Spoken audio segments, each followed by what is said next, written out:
इस वक्त ये मसाला चाय बन रही है जो कि बहुत मज़ेदार। सीना ख़राब हो, सर्दी लगी हुई हो, नज़ला ज़ुकाम खांसी हो तो उसमें आप ये देखें। इसमें मैंने एक डाला है ये तेज़पात, मैं दिखाती हूँ आपको।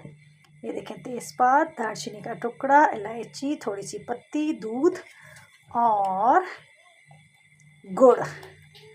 इसको आपने बन करके सब चीज़ों को अच्छे तरीके से, और अदरक का टुकड़ा, जी अदरक का भी टुकड़ा डाला है। ये देखें,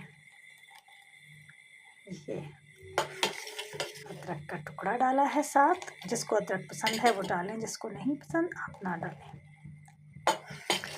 मेरी तबीयत ठीक नहीं थी और गले ज़ुकाम खांसी के लिए और सीना ख़राब होने की सूरत में ये मसाला चाय बन रही है।